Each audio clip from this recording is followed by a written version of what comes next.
Can you sing it? Christina Aguilera. No, not right What now. a girl wants, what a girl needs. I don't know the rest of the song.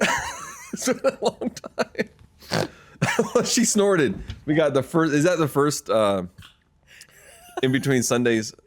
Maggie snort. I'm sure it's not, I don't know. but we could start tallying. You have a fascinating laugh in that you snort before you laugh. Most people like start laughing and then snort in the midst of it. You begin with the snort and then go into the laugh. But I am so impressed that you know Christina Aguilera. And I think She was famous. I mean, well, like, right? but Is she still? I don't know if she's famous. I don't know. I don't follow her. She's not, someone that I keep track of in my life. But I think that may be the first time I've ever heard you sing. Is it? Yeah, try it again. No. I sang in church. Do you? Like Father Abraham once. Do it. It was no.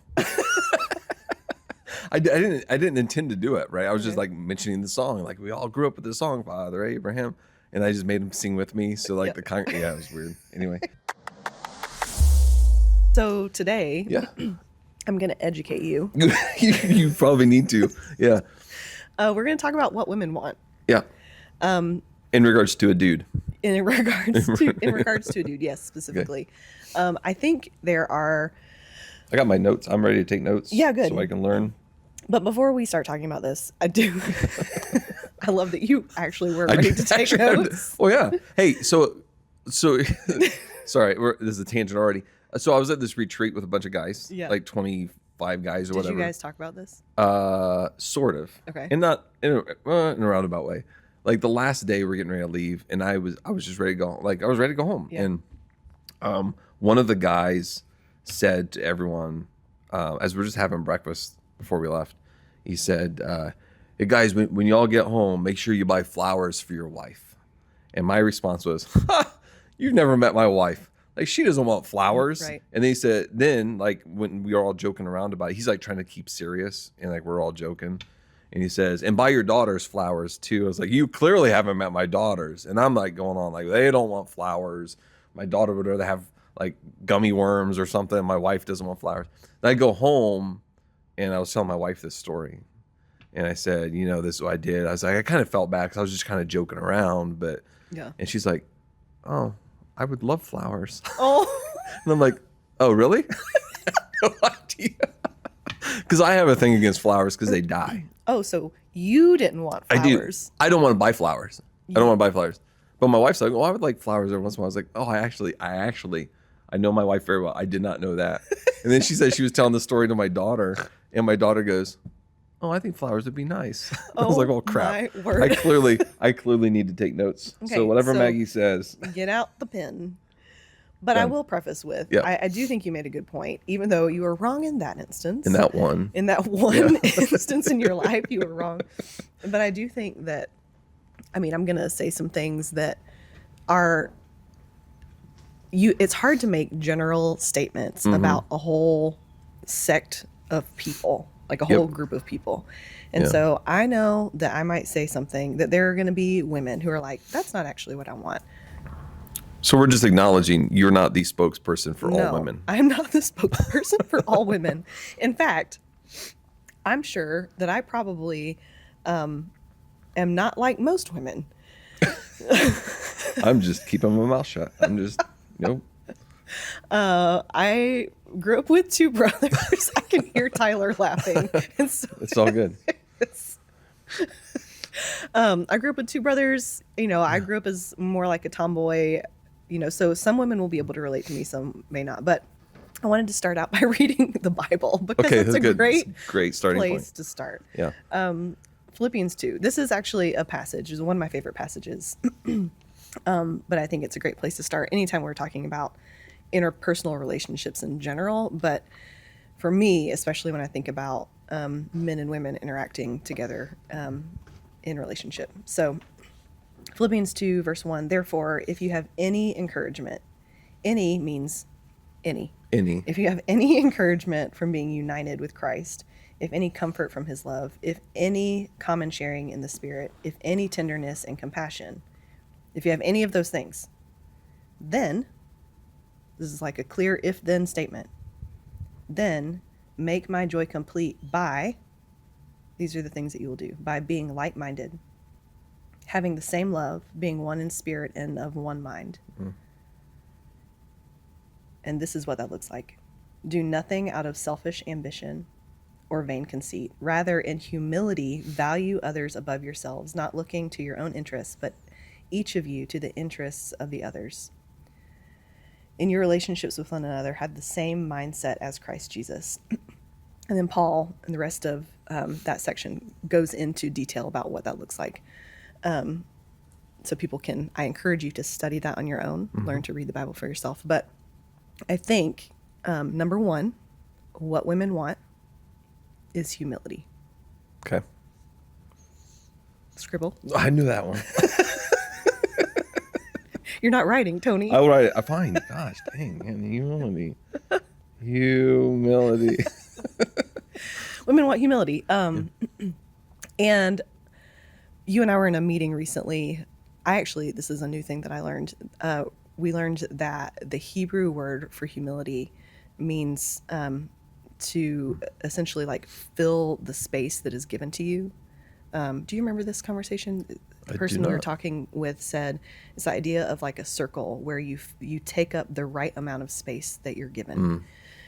So it doesn't mean that you shrink back, but that you maybe even take up more space than you previously would because you're aware of the space that you've been given.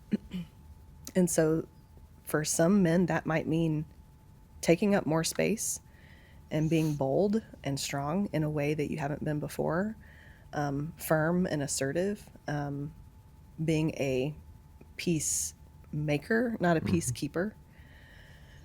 For others, it might mean shrinking back down into the space that you are allowed to inhabit. I don't know. How have you seen that play out? Yeah, I think it depends on the relationship. Yeah. And what that connection looks like, right? So that probably looks different with my wife than it does if I'm in the room with someone who's my superior, my boss. Yeah. And what that sphere is that you need to fill. Yeah. I'm curious, like for like real, like applicable, like what does humility look like in your mind? How's that actually play out in a relationship for you? Because this is applicable to all relationships, right? But you're talking like man and woman, like relationship. What does that humility look like? Yeah, I see this best with my brothers. My brothers are really good at being humble. They both are experts in their fields, and you would never know. Yeah. If you get them talking about the things that they do, then they'll share the thing, but they're not going to flaunt it. Yeah. And they're kind about it. I think you can tell when someone has an air. I know I'm not being very specific because I'm also trying to protect I haven't talked to them about the fact that I'm sharing this publicly. So I'm trying to be careful. You can tell when someone has an air about them where they're trying to show off and peacock is what I call it. I like to use peacock as a verb. It works. Versus use their expertise and their knowledge and their skills to support. And I feel like my brothers do that really well. Yeah.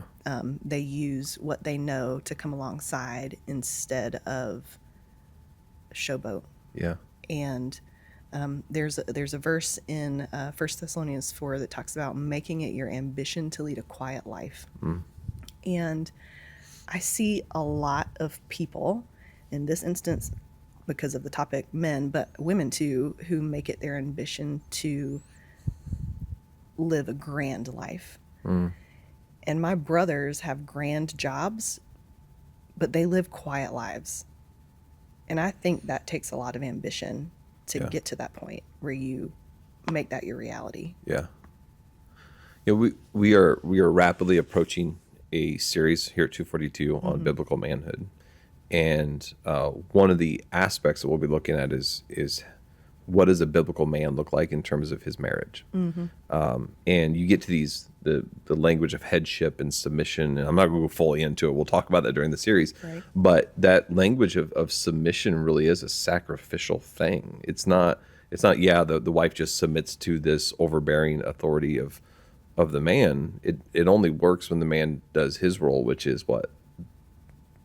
Offer your life for your wife like Christ died for the church.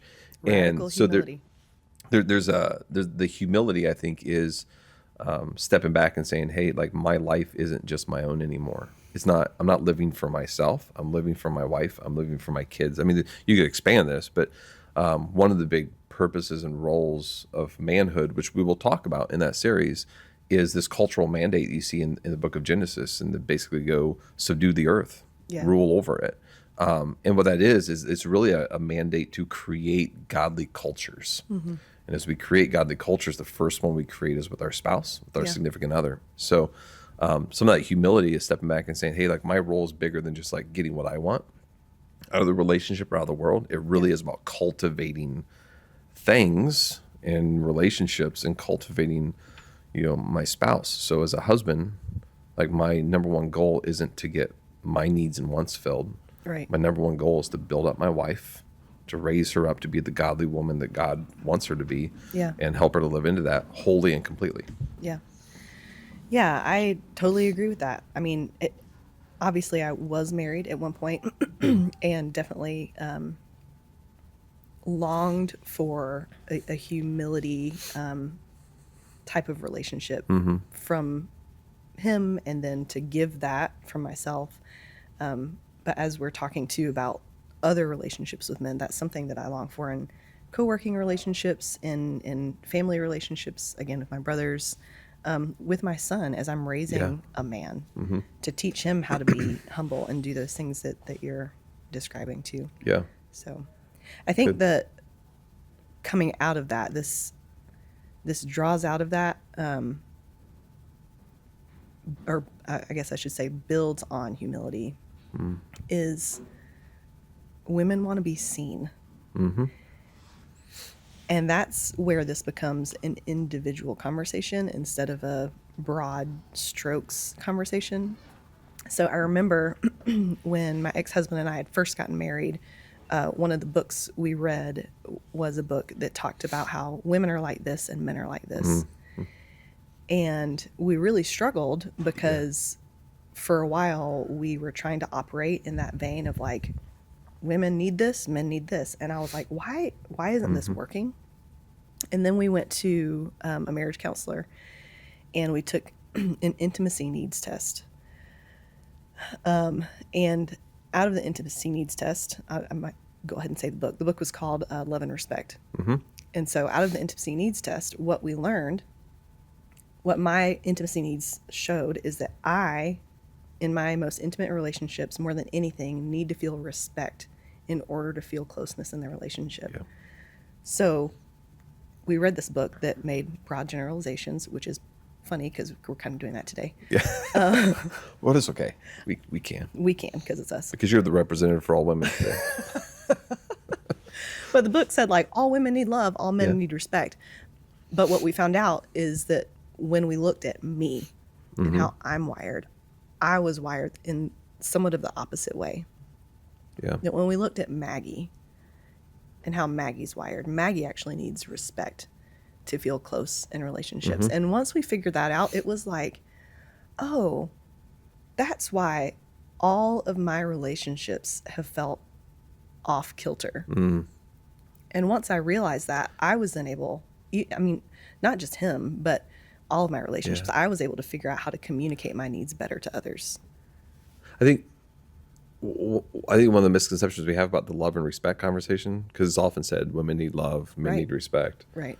We need both of those things. Yeah. And respect is a form of love. Mm-hmm. I mean, it's even biblical. I think that there's this idea that like when you show respect and honor to the other person, it is an expression of love, and different people just receive that differently. Right.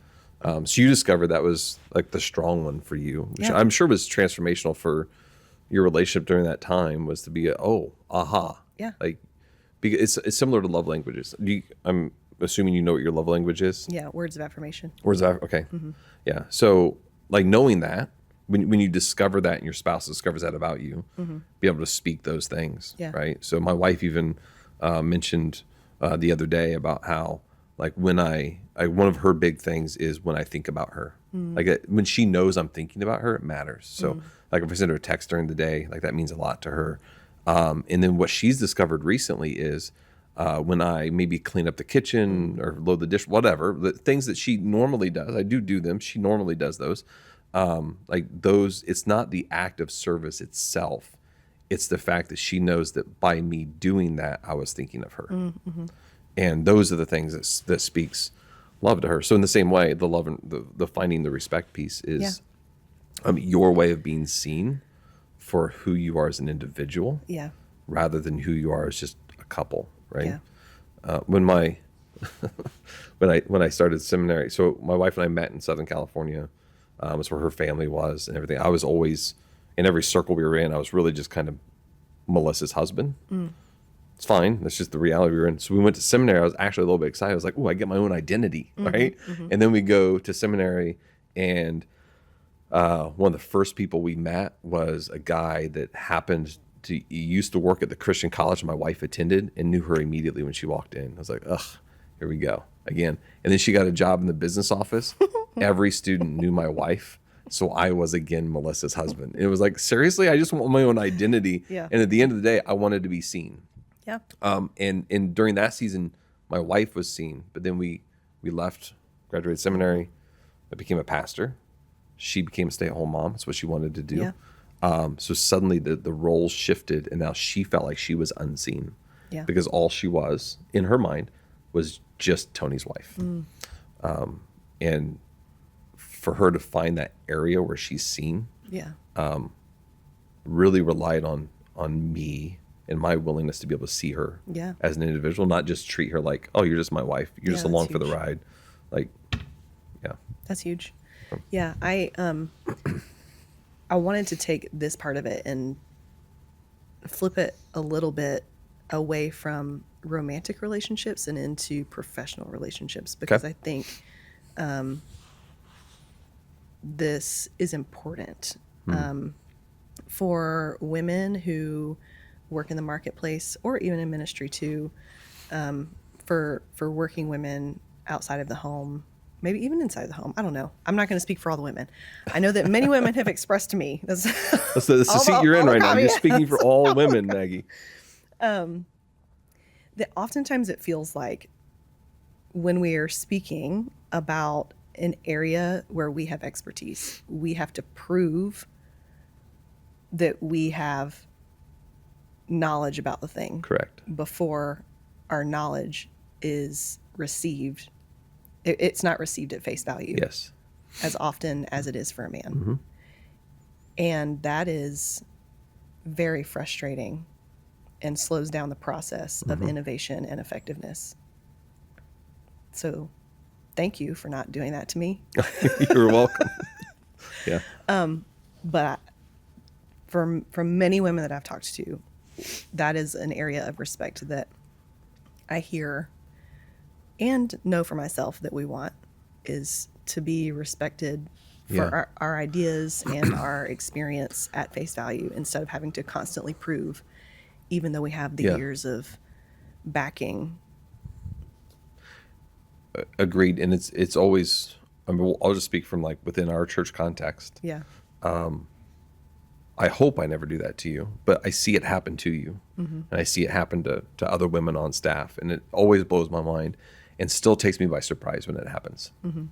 One of our female staff members is, because of her role, is engaged in groups and organizations outside of our local church to try to stay as vague as possible. And many times, like, you see the tension with them trying to wrestle with a woman in the role that she's in. And you're like, I don't understand why this is so hard for you guys. Like, she's been in this role it's been over 4 years now. So I don't know, like, why this is such a difficult thing for you guys to understand what it's like to have a woman in the room. And that's what it is. Like, they're just not used to having a woman in those roles, in those rooms. And I would say many of those men that I know are not doing anything consciously. Like, they actually don't harbor any negative feelings. There's not like it's a subconscious, like, because of years of experience and just the way that things have been. 100%. Now there's a woman in the room. and they don't mean to treat you differently. I really believe that. Like the guys that I know, like they don't mean to, Right. and they don't want to. It's a subconscious thing, agree. but it is annoying. Yes, it is. And So- I will also say, for clarity, I get that also from other women. Oh, absolutely, yeah. So this isn't me saying only men at work treat me this way. Other women at work Can we- treat me this way too. Yeah. So Can I say this? this is And what women want from other women. You can tell me if I'm totally wrong, and then maybe I'll get canceled. I don't even know or care at this point. Like, y'all are like the worst enemies of yourselves. Y'all. Like women, Yeah. like tear each other down in ways that blow my mind. I think that in terms, when it comes to women in leadership, I can only speak for me personally, that the harshest criticism I've received has been from other women. Yeah. I have other friends in ministry in other areas of the country where they would probably say differently, but for me personally, the harshest criticism I've received has been from other women. I would agree. The harshest criticism we've received for having women in leadership is from women. Yeah. Yeah. The men are the ones who tend to come and say, I struggled with this, but now that I know you and now that I've experienced your leadership, my mind is changing. Yeah. They seem to be more open to it. So And we're not like trying to criticize any group No. of people. A lot of this is just how you grew up. yeah, The context in which you grew up. I mean, I know we've had conversations about some of the guys when you started preaching, and they're like, I don't like this, and then they got to know you and started listening. They're like, oh, I can actually grow and learn about Jesus from you. Yeah. I can sit under your teaching. Yeah. And we'll do a podcast about that, women in ministry, but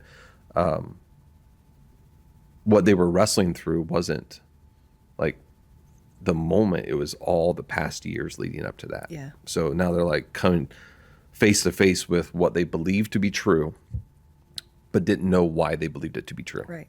So now they have to wrestle with that. And the full circle moment is, I believe what happened is they were able to see me. And so what they did is what I'm saying women want, is they saw me Yeah. instead of a caricature of who they thought I was, or who their past led them to believe my motive, what their past led them to believe my motivation would be. Yeah. They just saw me for who I was, and I became a human. Yeah. I just became Maggie. And when you see people as who they are, I think it develops compassion in us. So, yeah. Yeah. And so coming a little bit more back to the intimate relationships. Yeah. Speaking to men, I mean, just acknowledging and knowing that like your wife or significant other needs to be seen by you better than anybody else. Yeah. I've said it a million times, like I'm a crier. That's not a secret. But like when something's really affected me, as soon as I lay eyes on my wife, I will break down. Because she knows there's nothing that she doesn't know. And it's like, there is no wall. Yeah. So as soon as I see her, I know, because I'm seen by her, I know I'm Yeah. switching gender roles here, but because I'm seen by her, like vulnerability, authenticity, like just being real is so much easier Yeah. because I know she sees me and she understands me. Yeah. So because of that, I know that the thing that I'm going through, it's a safe place. And I think for men, I think it's one of the things we need to learn Yeah. is how seeing your spouse, seeing your wife, actually allows it to be a safe space, which I don't know if this is where you're going. I have no idea what you're going to bring up next. Yeah. But I think creating the safe space for your wife and your kids Yeah. is one of the primary roles of a man in the household. Tony. What? It's like you just gave me a softball. There you go. Tee it up. Oh my gosh, so good. Okay, yes, safety. So this was one of the ones that I was like, well, I may receive some criticism for this because some women may say, I don't really need to be protected by a man. This isn't what I mean by safety. Because of what I've been through in my story, Yep. I personally, so I'm going to switch a little more to me personally, but I do feel like as a human race, everyone, it's part of Maslow's hierarchy of needs. We have a need to feel safe. Yep. Women want to feel safe. And I think that means emotional safety, physical safety. And I don't know that I would have said that prior to September 2024. But post September 2024, that has become a very visceral awareness for me, this need to feel safe. Yeah. And specifically, my need to have safe men in my life, to the point that I am ruthless about the type of men I allow in my sphere and in the sphere of my children. They have to be safe. So I don't have much more to say on that. Just I do think it's hardwired into men to be protectors. yeah, I could use scripture to kind of validate some of that, but at the end of the day, I do think it's just hardwired in us. We want to protect. Yeah. And it's not Maggie can't take care of herself. Right. She needs a man to do. That's not what this is. I can take care of myself. Yeah, you can. You can. But when you have men in your life who can protect you as well, Yeah. that's an even safer space for you to be in. I think there's an identity thing with men. Like we're just wired to protect. In maybe an ironic way, I feel safest when I'm keeping my family safe, because I'm like, I feel like I'm in the place I need to be in. My wife is a strong woman. She doesn't need me to protect her, but she allows me to protect her. And because of that, like our household is stronger and better because we get to live into those spaces and those roles. But I would also argue in the same way, like my wife protects me too. Maybe it's more emotional and definitely spiritual, but she is a protector in my life as well. I think we live in this society that's like, even because we feel like we're tiptoeing around this because, man, people are gonna get upset if we say that men need to protect their wives, but at the end of the day, men should protect their wives. Yeah. Period. Just make sure it's a safe space. And this isn't a liberal conservative argument. This is just men are wired as protectors, and we want to protect. We want to do that for you. Yeah. And to say that men are protectors it's not demeaning women. I think it's actually a gift to womanhood. But we'll probably mention it in the manhood series, and I'm drawing a blank in this moment who said it. It was a liberal feminist theologian or psychiatrist or whatever. And I'm sorry I'm butchering it. I can't remember who said it. But talks about biblical masculinity. And biblical masculinity, like conservative Christian biblical masculinity, at its root is a gift to womanhood and femininity. And this is from someone who like advocates for feminism, because we're not even saying that stuff's bad. We're just saying that like what God has called men to is actually a gift to women.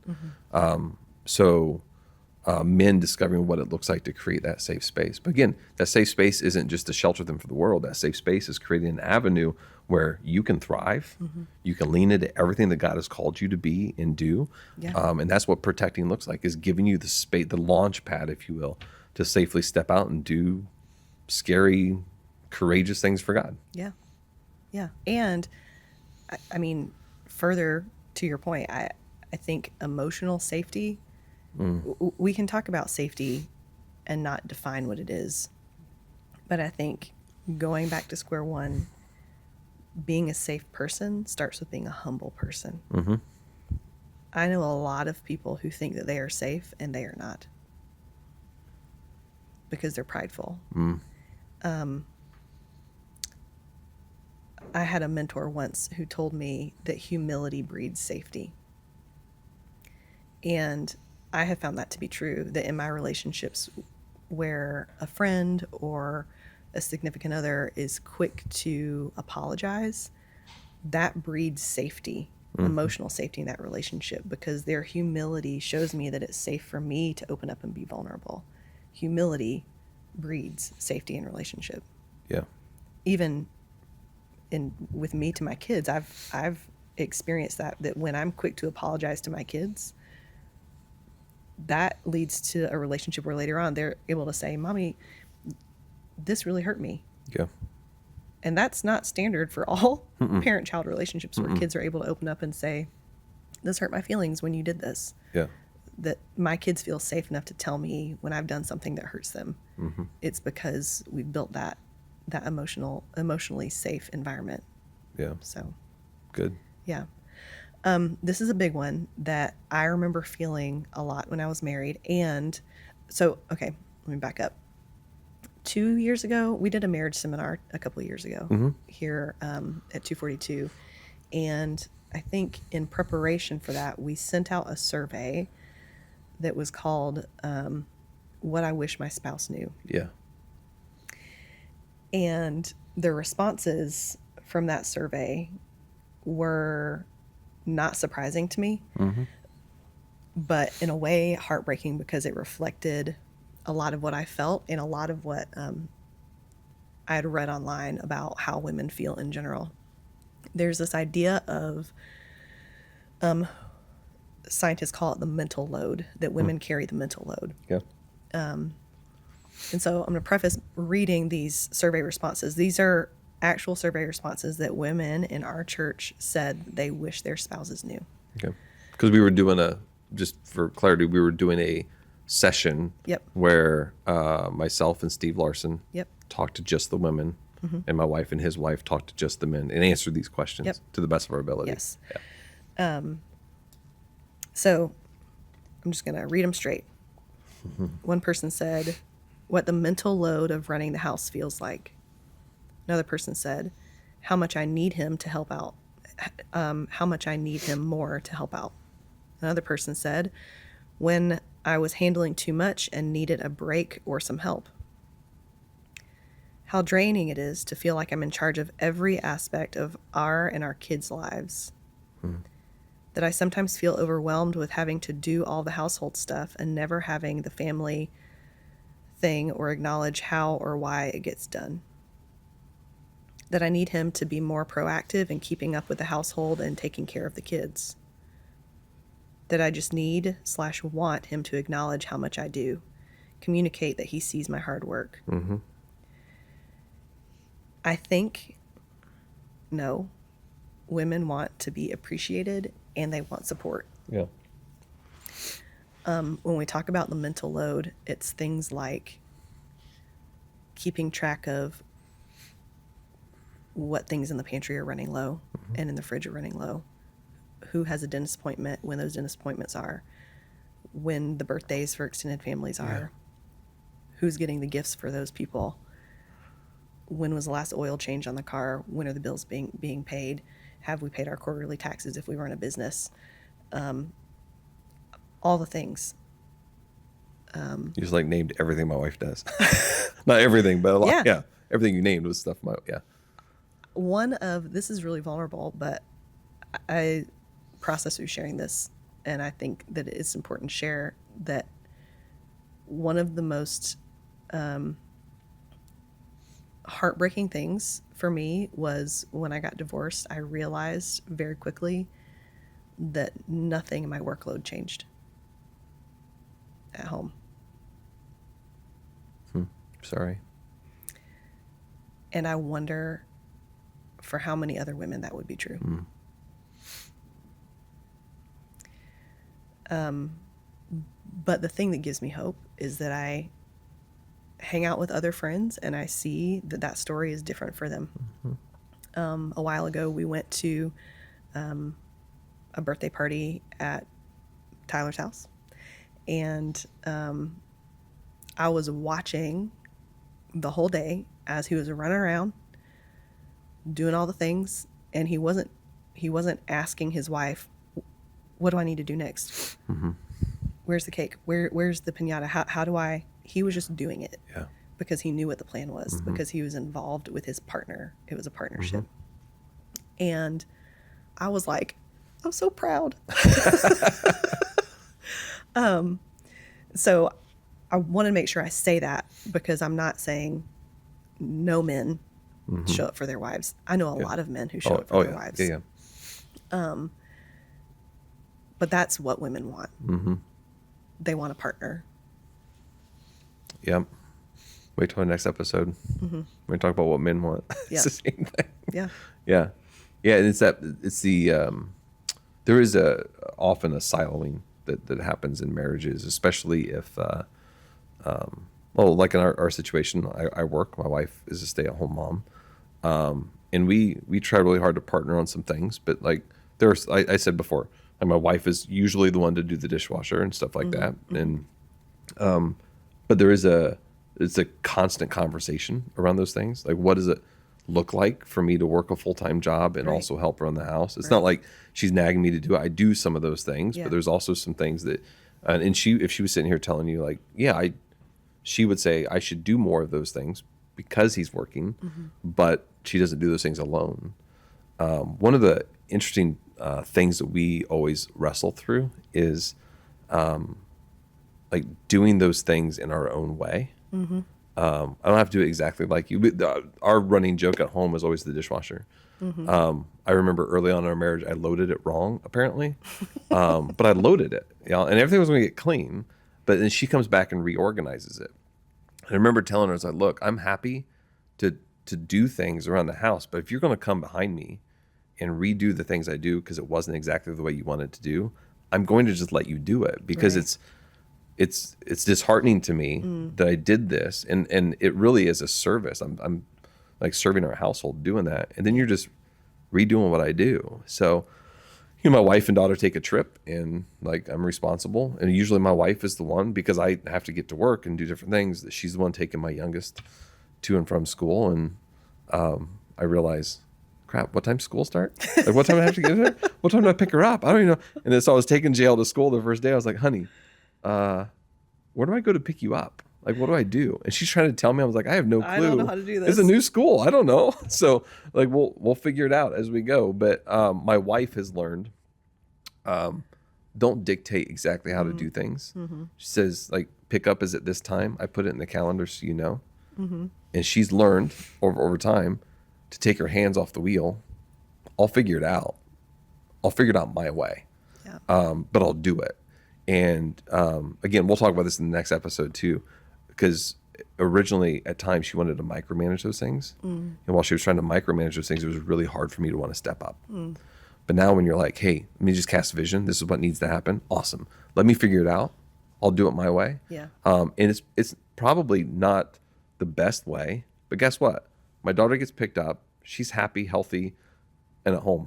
Like that's the most important thing. Right. And I love to be able to do those things now because it allows me, we're probably kind of getting a little off topic. It allows me to continue to feel like I'm leading and I'm protecting and serving, not just doing a task that was assigned to me.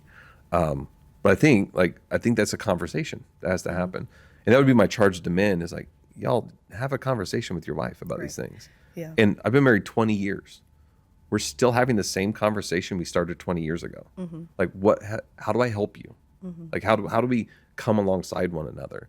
I'll talk about our finances. Like, there was a season where I had to give up my debit card because I was screwing things up. Because I wasn't bringing, things were really tight. I wasn't bringing receipts. We would overdraft. So my wife confiscated my debit card. How emasculating is that when you have to go with your Taking card? that back. But it was. And, but I had to do it to her too. There was a time I'm like, no, come here. Like we gotta, and we finally figured out like, what does it look like for us to partner in our finances? Right. And now we know we each have like a certain strength that we bring to the table. I come up with the big picture. This is how we're going to handle finances. She's much better at details. She's the one that pays the bills. She's the one, I know where all the money's going. She's the one that's making it go there. But we also sit down and talk about it. Like once a month, probably we're having conversations about, hey, like this got a little wonky over here financially. Like what do we need to do to fix this? Yeah. And every year we talk about generosity. Like where these things go, but it's a partnership. And it's not just autopilot for any person and anyone being hands off. I think men oftentimes want to say, well, I work. I'm the quote unquote breadwinner. I don't need to worry about all this stuff. Yeah. You do. It doesn't mean you have to do it. But you have to be involved. Right. And I think, again, it goes back to being seen, right?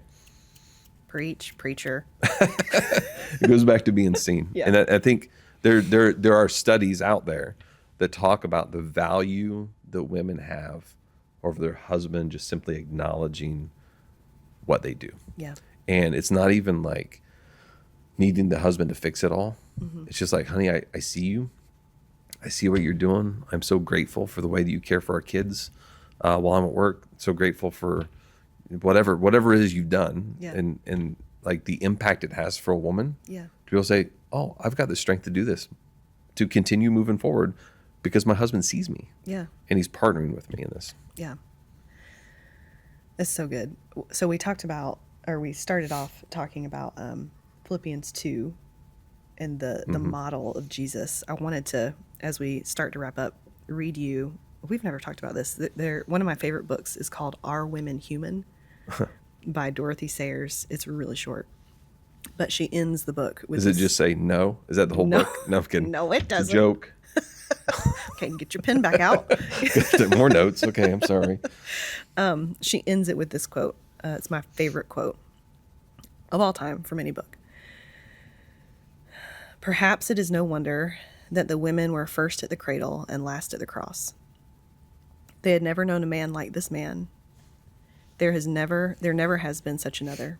A prophet and teacher who never nagged at them, never flattered or coaxed or patronized, who never made arch jokes about them, never treated them either as the women, God help us, or the ladies, God bless them, who rebuked without querulousness and praised without condescension, who took their questions and arguments seriously, who never mapped out their sphere for them, never urged them to be feminine or jeered at them for being female, who had no axe to grind and no uneasy male dignity to defend, who took them as he found them and was completely unself-conscious. There is no act, no sermon, no parable in the whole gospel that borrows its pungency from female perversity. Nobody could possibly guess from the words and deeds of Jesus that there was anything funny about woman's nature. It's good. You have that like quote on your wall? No, but I need to. You should. I'm Yeah. surprised I made it through that without crying. Yeah. I cry every time I read that quote. So with that, It's good. Yeah. what's your last 10%, Tony? We have this biblical manhood series coming up that I get excited about a lot of series we do. I don't know if I've been as excited about a series as I am this one, simply because of the potential impact it can have. And again, it's, you say this biblical manhood series, and some people are like, oh, you're going to talk about men the whole time. Yeah, but this matters for all of us.